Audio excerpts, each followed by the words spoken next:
Ya udah, aku hamil besar, di dalam ada sultan, aku tergeletak di lantai itu di rumah aku. Dan dia berkali-kali malah nantangin cerai. Kamu kalau udah nggak kuat sama aku, kamu atau aku yang ngurus, silahkan, dia bilang gitu. Malam Jumat Kliwon, malam Selasa Kliwon, itu aku selalu doa dalam gua.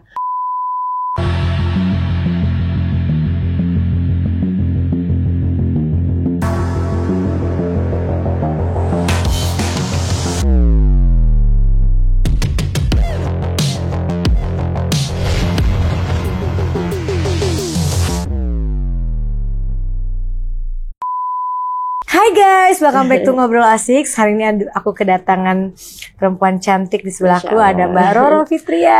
Assalamualaikum Bunda.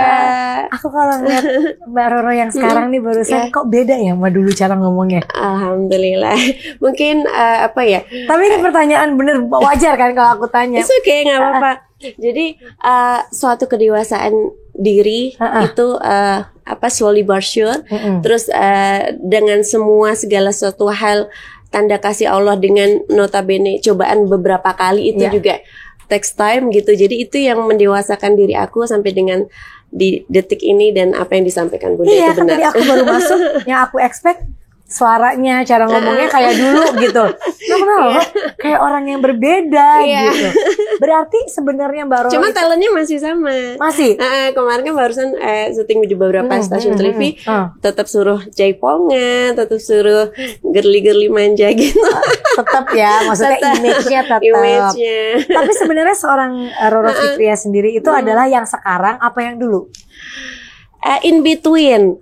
Jadi kalau misalnya segala kreasi seni masih yang sama. Karena kan sebelum aku artis kan aku atri dansa. Gitu. Terus sejak kecil sudah di sekolahin mama sekolah vokalising, sekolah teater segala macem. Terus kalau untuk pendewasaan vision pemikiran segala macam sekarang.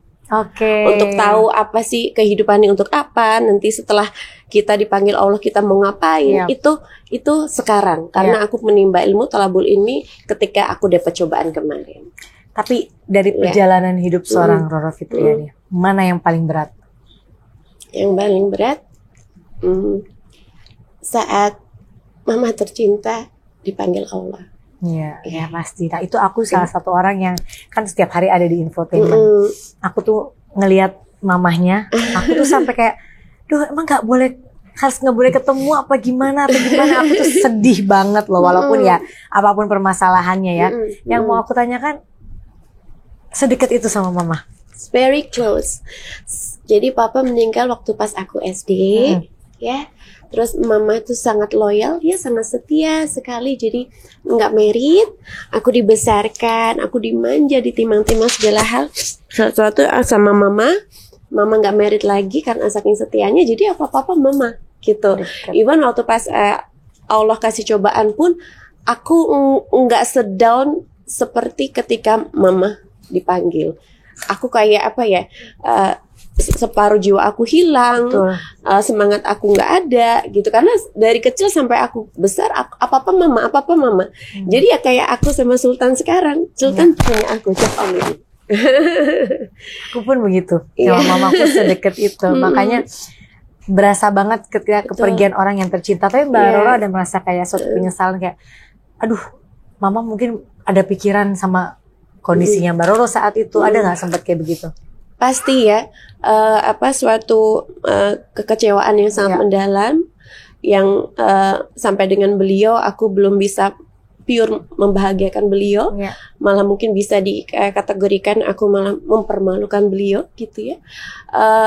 Semua aku tebus dengan kehijrahan aku. Semua aku tebus dengan tolabul ilmi aku. Dan aku termasuk include aku memakai hijab nih untuk mama.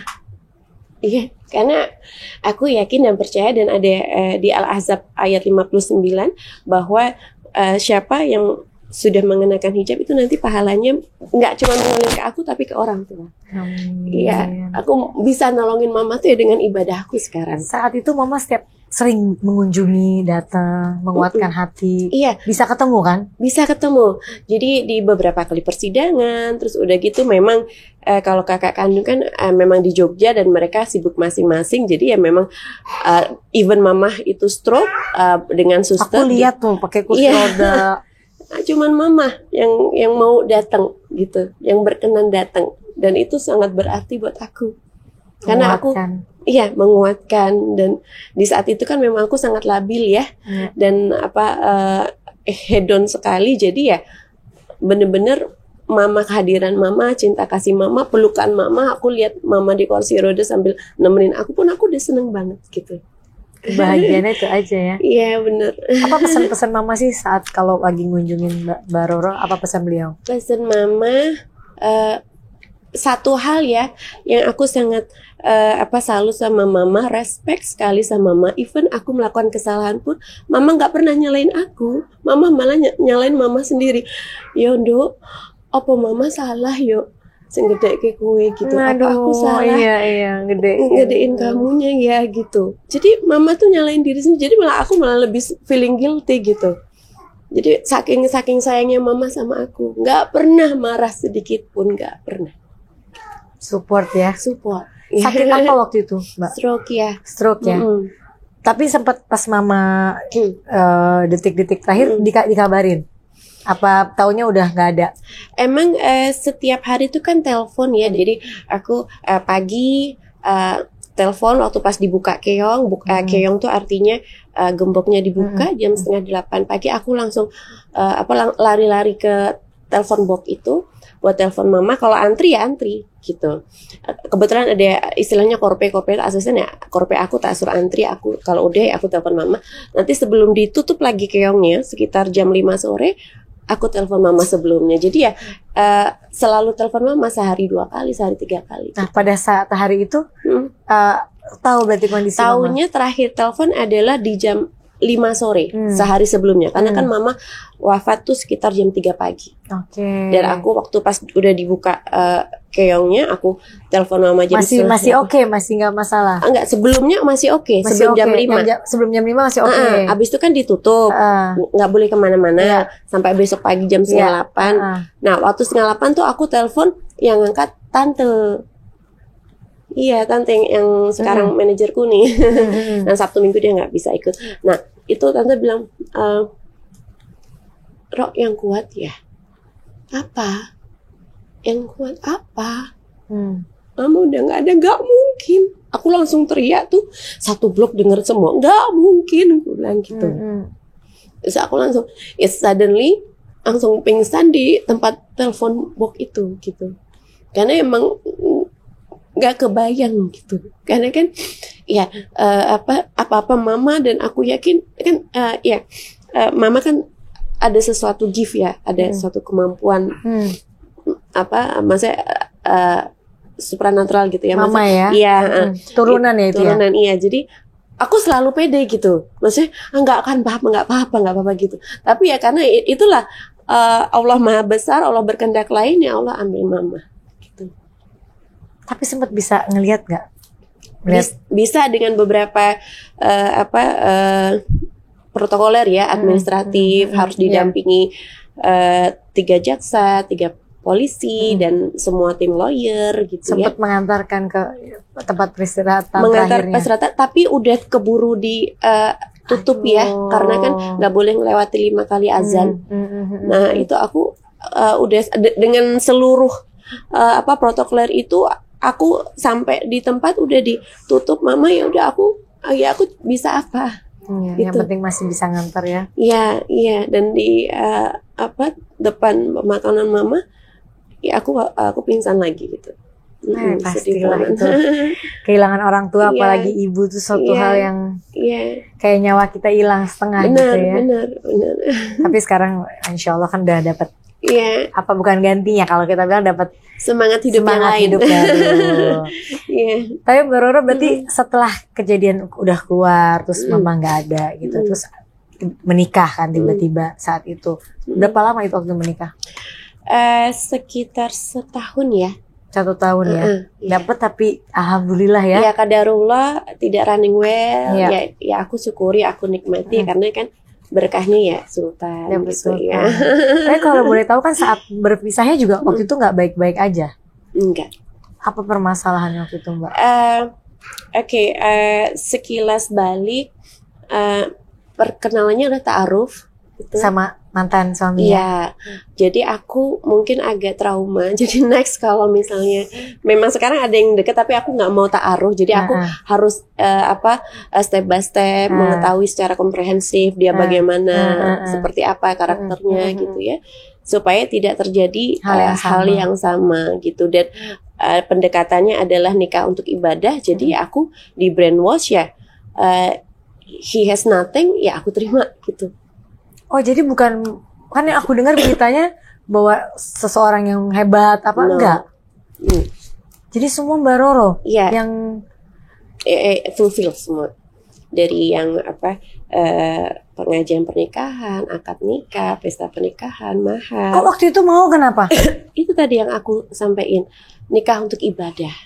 Karena aku sekian tahun lonely, terus pengennya cita-citanya aku kalau misalnya udah di luar aku mau pengen punya keluarga inti, pengen ada suami, anak gitu. Dan aku kan udah hijrah, jadi ya dia pendekatannya adalah itu jadi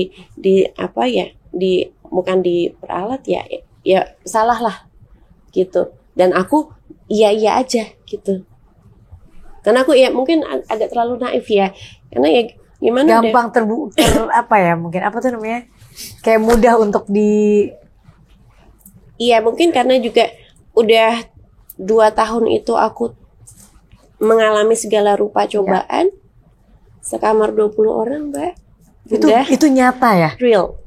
20 orang sekecil apa Mbak? Kecil banget. Jadi dengan penuh keterbatasan ya, yang kita biasanya nyaman ya harus lurus Bunda, nggak boleh melewati jatahnya, kan jatah busanya itu nggak boleh dilewatin. Kalau dilewatin nanti kena marah loh.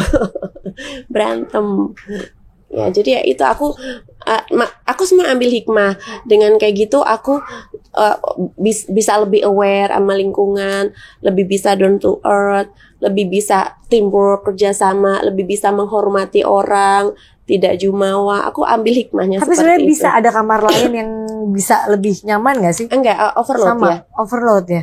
Karena blok. Terus digabung sama kasus lain? Enggak dong. Atau bloknya sama itu aja ya sendiri semua ya. Drugs sama kriminal gitu. Cuman kan kita digabung sama kriminal, yang benar-benar kan? Bukan, yang benar-benar kurir, yang no educated. Oh, itu yang berat. Iya, dengan ucapan dan sikap yang kasar. Itu menjadi pengalaman hidup yang berharga ya. Sangat berharga. Itu pendewasaan diri aku. Betul. Tapi Mbak akhirnya setelah berjalan pernikahan, terus hamil, punya anak, ada trauma nggak kalau nanti suatu saat akan menikah tuh kayak gini lagi gitu? Trauma ada, karena sampai sekarang aku masih even seminggu sekali, 2 minggu sekali aku masih terapi psikolog sama konselor datang ke rumah. Tapi waktu itu nggak ada kekerasan dong? Kekerasan, kan dua yang melatar belakangi adalah KDRT dan perselingkuhan. Kalau mainnya ya ekonomi, iya, karena kan semua udah ekonominya Mbak Roro, tapi tetap KDRT juga, selingkuh juga. Iya, ketika beberapa kali pada saat aku hamil ya, fighting, just almost every day fighting gitu. Dia sering banget lihat aku menangis. Terus kalau aku udah, kan aku ada asma, kalau aku udah sesak napas, terus dia kasih oksigen, itu dia senyum. Ya. Jadi bener-bener nggak sehat lah ya, nggak sehat. Udah gitu, ketika fighting, karena udah ketahuan cheating, rebutan handphone kan, aku diginiin lah. Fisik kita perempuan segimana sih? Ya udah, aku hamil besar, di dalam ada Sultan, aku tergeletak di lantai itu di rumah aku. Tapi Mbak Roro saat itu nggak ada keinginan buat ngelaporin atau apa nggak? Enggak, aku dan dia berkali-kali malah nantangin cerai. Kamu kalau udah nggak kuat sama aku, kamu atau aku yang ngurus, silahkan, dia bilang gitu. Oh aku cuman diem. Oh gitu. Oh lihat kamu ya. Kalau orang Jawa kan marahnya dalam diam, Mbak. Aku cuman oh iya, oh iya udah tunggu ya. Aku ngebatin gitu. Tunggu dalam arti ya bayi lahir aku udah langsung tuh. Iya. Memberanikan diri. Emang aku udah gak kuat, Mbak. Ya iyalah kalau dipukulin main perempuan. Masya Allah. Jadi itu cobaan kayak berturut-turut ya. Trauma Mbak mau berusaha kalau suatu saat rumah tangga lagi? Trauma. Jadi sebelum kita menilik yang lebih lanjut lagi, aku harus step by step melihatnya secara masif gitu ya, menyeluruh. Nggak boleh terburu-buru, dan bagaimana juga sikap dia kepada Baby Sultan gitu kan. Yang nikah nggak cuma aku tapi kan Baby Sultan juga. Tapi katanya lagi deket lagi nih. Iya. Lagi deket lagi. Iya. Sama siapa? Aduh, kepo ya. Kepo. Sama ini rekan sesama pengurus di salah satu parpol. Jadi sekarang terjun politik juga. Terjun politik juga. Sebenarnya udah lama, Mbak. Cuman kemarin kan karena memang waktunya terlalu banyak buat berantem. Terus sekarang udah rilis, udah tenang, Baby Sultan juga udah mulai besar, ya aku aktif lagi. Apa ini nggak nyalonin nggak? Enggak, mungkin next ya, karena kan tapi kan memang kita harus bina konstituen dari sekarang. Dan dengan kita aktif di organisasi parpol juga kita kan melatih untuk menajamkan lagi ilmu-ilmu strategi kepolitikan kita. Tapi ada gitu. memang suka. Memang lebih suka dunia entertain apa dunia politik? Dua-duanya. Masa? Dua-duanya ada seninya. Iya. Jadi kalau di entertain kan memang pure seni, kita berlatih vokal, kita atau enggak berakting atau apapun itu. Nah, kalau di politik juga seni kan, bagaimana kita bisa menarik simpati konstituen kita dengan apa adanya. Tidak kalau kita menarik konstituen dengan kebendaan ya kita nanti akan hancur di belakang. Mungkin hancurnya kita dengan gimana sih BEP-nya, mungkin kita juga mendalik korupsi atau gimana, kan nggak mau. Jadi gimana kita menarik konstituen dengan apa adanya kita, mungkin ya dengan kita, kalau kita mungkin bisa ngajarin senam ya kita senam, ngajarin dansa kita dansa, ngajarin ibu-ibu. Intinya juga kerja buat mereka lah. Betul. Ya. Yang baru ini belum di-spill, tapi belum bisa di-spill ya. Soalnya udah berapa lama? Berapa ya? Ya aku sih respect sama beliau karena dia sabar. Kan aku cuek karena memang masih takut. Tapi ya dia Ya dia ngeliat cantik ini pasti gak mau disia-siakan dong. Memang pertama-tama aku gak mau diajak pergi. Aku masih trauma ya? Trauma. Jadi ya dia sabar. WA nggak dibalas ya sabar. Besok WA lagi gitu. Orang Jawa. Jawa. Cocok lah ya. Tapi kepinginnya tuh nanti kalau berumah tangga lagi gitu, kepingin suaminya tuh yang kayak gimana? Siap lahir batin ya. Siap lahir batin dalam arti kata siap dia sebagai pemimpin, tidak arogan dan bertanggung jawab secara lahir maupun batin. Betul. Supaya tidak ada tumpang tindih seperti kemarin. Seorang bapak ya harus yang menafkahi, bukan perempuan yang menafkahi gitu. Jadi ya realistis aja, sekarang jauh lebih realistis, tapi dengan tidak memunafikan kaidah agamanya juga harus baik gitu. Tapi beliau sendiri kan bukan public figure dong, orang partai kan, pasti orang politik ya. Menghadapi Mbak Roro yang dari dunia entertain tuh gimana? Kadang suka nanya, kalau lihat flashback yang di YouTube yang lama-lama, itu kamu emang jalannya masih gitu ya? Oh suka diliatin. Iya. Terus kalau ngomong emang harus gitu ya gitu.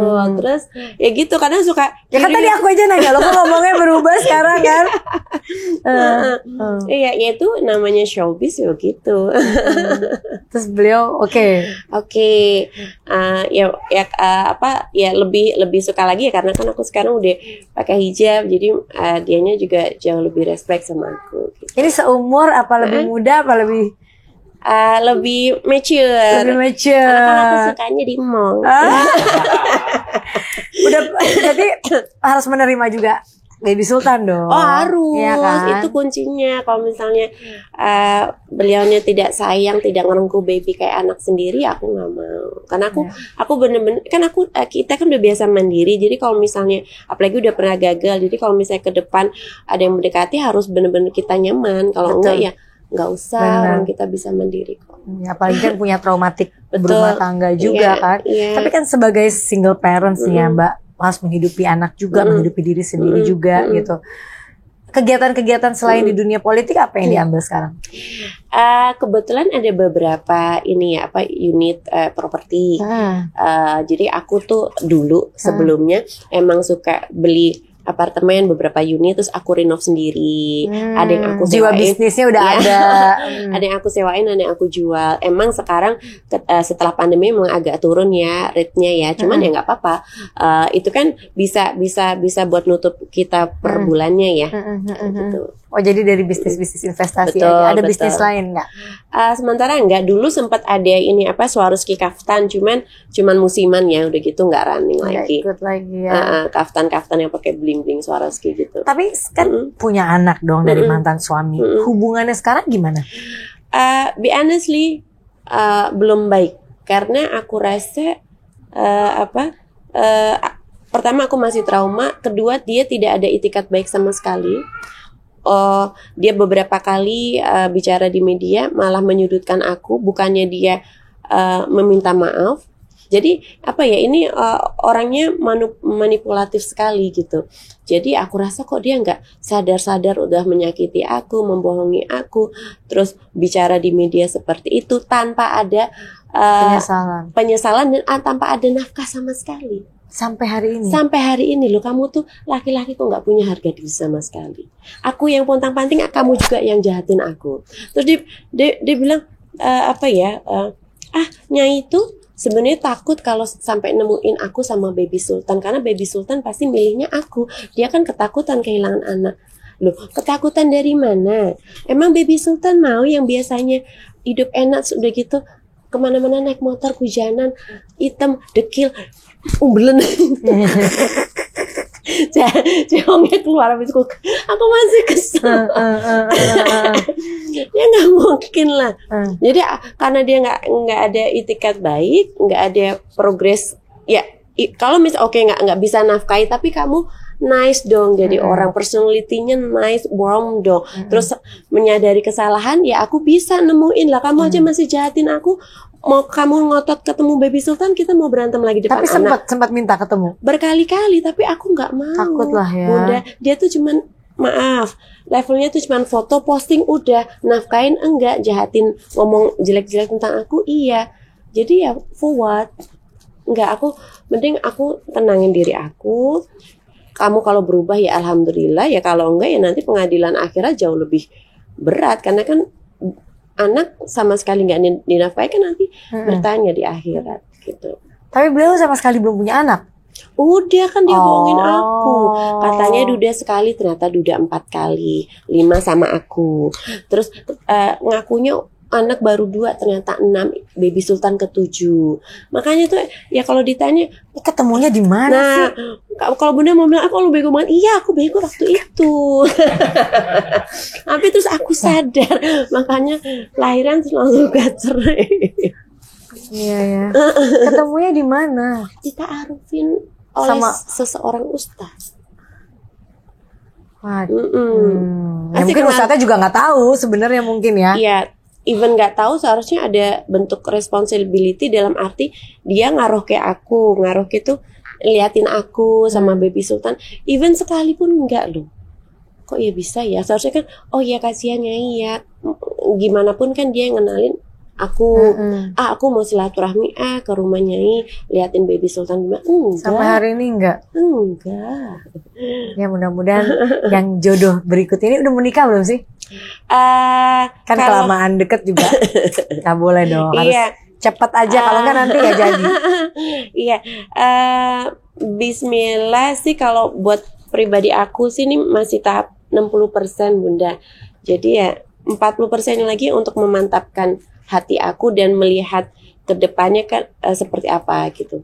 Takutnya manis-manis ternyata setelah 60% dia memperlihatkan mungkin agak arogan atau kasar, kan aku nggak mau. Oh, jadi sekarang tuh realistis ya? Realistis. Iya. Segala sesuatu harus dilihat dari A sampai Z gitu, supaya nggak kenemuin yang aneh-aneh lagi gitu kan. Tapi sama anak udah deket belum? Udah. Suka digendong-gendong. Aduh, coba ngeliat yang ngomongnya begini, gitu kan? Emang berarti masih emang ngomongnya begini ya? Iya, emang gini. Iya, emang kan? manja di rumah juga manja. Mau mama suka disuapin, bobo bareng. Terus kalau nggak pegangin tangan mama nggak bisa tidur gitu. Okay. Makanya nggak ada mama tuh udah bener shock. Saya Mbak Roro ini memang ada keturunan Ningrat ya? Iya. Dari Raden Patah. Oh, Mama? Mama, iya. Oh, oke. Jadi kalau ditanya di bio di IG tuh, itu letter lucknya di KTP aku itu. Jadi KR Ayu itu Kanjeng Raden Ayu Tumenggung Nyai Roro Fitria. Oh, jadi emang Nyai Roro Fitria itu nama, bukan nama panggung? Enggak, sesuai KTP. Oke, sesuai KTP ya. Apa yang dapat privilege apa sih menjadi keturunan Ningrat tuh, apa privilege-nya? Privilege-nya sebenarnya tergantung masing-masing orang ya. Kalau misalnya diambil hikmah, ya itu kan suatu gift ya, atau maksudnya blessing dari Allah. Cuman kita harus bisa membawa diri dengan baik gitu. Artinya kalau saya pernah punya kesalahan ya jangan sampai, karena kan itu membawa darah yang ada dalam diri saya gitu kan. Terus kayak kalau misalnya di Matra Masyarakat Adat Nusantara ya, alhamdulillah saya sebagai pengurus pusat, jadi ada privilege ketika ya ada acara-acara kenegaraan atau kerajaan kita diprioritasin. Oh gitu. Itu ada? Ada. Jadi selalu ikut kalau ada kayak kemarin barusan ada upacara Tumplak Punjen. Tumplak Punjen itu pernikahan terakhir di kerajaan Puro Pakualaman Yogyakarta. Itu pinnya juga pin warna hijau. Hijau itu artinya kerabat keluarga. Itu didahulukan. Jadi ritual-ritual yang di dalam kerajaan tuh masih ada ya? Masih ada. Sampai sekarang ya? Iya. Jadi kita harus menghormati tanpa adanya tendensi syirik. Jadi kadang suka kalau baca netizen tuh, Nyai katanya udah hijrah, tapi kenapa masih ini ada beberapa upacara-upacara adat. Loh, itu nggak bisa disatukan. Syirik ketika aku sholat tapi aku masih menyembah berhala atau berdoa dalam gua. Kan dulu aku selalu doa dalam gua, Bunda. Masa? Iya. Nanti bisa diambil di Google. Malam Jumat Kliwon, malam Selasa Kliwon, itu aku selalu doa dalam gua. Itu memang kayak Toporogo, jadi kayak zaman Wali Songo dahulu gitu. Cuman kalau dulu kan pure aku ambil adopt budaya kerajaan tanpa mengerti ibadah Islam itu seperti ini loh gitu. Nah kalau sekarang kan karena aku udah hijrah, aku udah thalabul ilmi, aku mendahulukan ibadah agama Islam aku gitu. Kalau misalnya upacara-upacara adat terus kayak ke gua pun sekarang aku udah jarang sekali. Kemarin aja ketika aku di Jogja karena ada upacara adat Tumplak Punjen, aku sempet doa di Cepuri. Cepuri itu pertemuan antara Bunda Ratu sama Hamengkubuwono dari yang pertama sampai dengan yang terakhir. Wow, seru ya, banyak sebenarnya kalau keturunan Ningrat dengan semua ritual-ritual budaya-budaya tuh kalau digali tuh luar biasa ya. Iya, dan itu adalah suatu peninggalan leluhur. Betul. Ya kalau nggak ada yang masih nerusin nanti hilang ya. Iya, kegeser sama K-pop ya. Aku boleh minum nggak? Boleh dong, silakan. Iya, makasih. Silakan biar nggak nyala. Biar anget-anget. Berarti kalau Mbak Roro sendiri tuh dulu sebenarnya memulai karir tuh dari umur berapa? Sebenarnya dulu aku kalah caleg dulu yang di Jogja, itu caleg termuda. Umur 17 tahun itu karena kuota 30% perempuan. Jadi DPR RI dari di Jogja, tapi masih aslinya di Jogja. Jadi belum jadi artis. Karena kalah tipis itulah aku pindah ke Jakarta. Nah pertama kali langsung ditawarin yang di Nenggelis RCTI yang nari-nari jaipong itu. Nah, ininya kan dari situ Emang udah jago nari ya. Nah, sebelumnya atlet dansa DIY sampai tingkat PON. Dansanya apa? Cha-cha, jive, rumba, waltz, tango gitu. Oh, itu udah hatam ya. Terus dansa, jaipong, habis itu apa lagi? Salsa, cha-cha, jive. Nah, kalau jaipong sebenarnya aku nggak letterlek belajar, aku cuma otodidak. Jadi kenapa jaipongku agak berbeda karena aku pakai footwork Latin. Latin. Jadi gayanya gestur Latin. Bukan pure pakemnya jaipong. Aku waktu pas dapat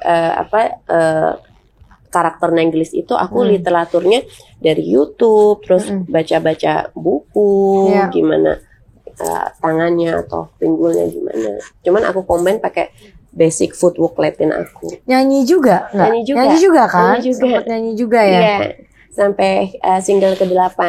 Banyak udah. Tapi dari semua karir yang udah dijalanin paling seneng apa? Paling happy? Mama, jadi seorang ibu. Jadi seorang ibu ya? Iya, udah gitu aku niatin dari awal aku lahiran gentle birth, lahiran normal. Nah itu bisa kemarin? Bisa. Dari awal emang pengen lahiran normal. Buat aku merasa tertantang. Aku pengen tahu bagaimana sih rasanya gentle birth. Jadi aku sebelumnya udah belajar dulu sampai pendampingan doula. Doula itu kan praktisi yang mendampingi ibu yang akan lahiran gentle birth. Gimana aku harus memanage rasa sakit itu menjadi ketenangan hati aku.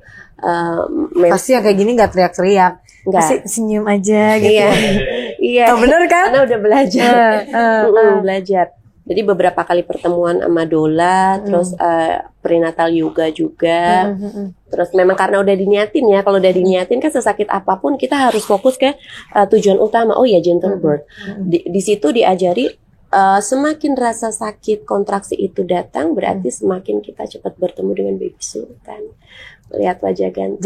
Jadi di mindsetnya diganti ya. Sakitnya tuh diganti dengan ntar lagi lihat minta kebahagiaan gitu ya. Kebahagiaan. Padahal pada saat itu aku berkecamuk rasa sakit hati aku sama my ex. Jadi Bunda bisa bayangkan. Tapi beliau dampingin. Cuman setelah itu berantem lagi. Aku nggak habis pikir deh. Di hari aku lahiran itu, bilang, mana sini handphone gue? Kan gue udah nurut sama lo. Seharian gue pakai handphone. Gitu. Bo nanti dulu toh Pak, aku masih sakit. Udah mana sini? Gitu. Kayak gitu contohnya. Sesaiko itu. Tapi kan yang penting udah lahir lihat ganteng. Iya. Jadi hilang sakit-sakitnya ya. Tapi lancar tuh. Apa membutuhkan berapa lama? 10 sampai 12 jam kontraksi. Di induksi. Dikasih pil. Sempet nyerah gak? Kayak pengen aduh udah deh. Enggak. Jadi karena buat aku ini tantangan. Kalau aku nyerah udah gitu operasi lah, ngapain aku kemana belajar prenatal, belajar ini kok aku nyerah. Aku nggak boleh nyerah. Aku go ahead, aku terus. Makanya didampingi doula tuh sangat worth it.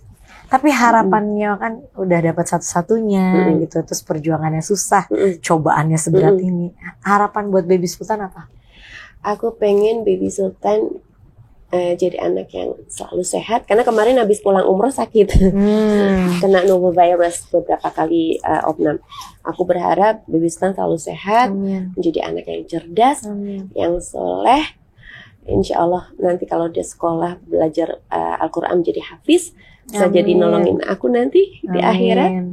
Terus aku akan gedein dia, insya Allah menjadi orang sukses, menjadi pemimpin. Kenapa aku sangat senang dunia politik, sangat senang belajar lagi, karena aku pengen gedein Sultan jadi seseorang tokoh yang hebat. Amin. Amin. Jadi pengennya Sultan ini bisa menjadi seorang pemimpin ya. Yes.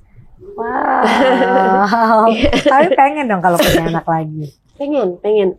Malah aku pernah menyampaikan ke salah satu Habib ya, aku tanya Habib Nyun Sewu, mau tanya, kalau misalnya kita adopt anak korban Palestina yang perempuan, bisa nggak sih yang udah yatim piatu gitu?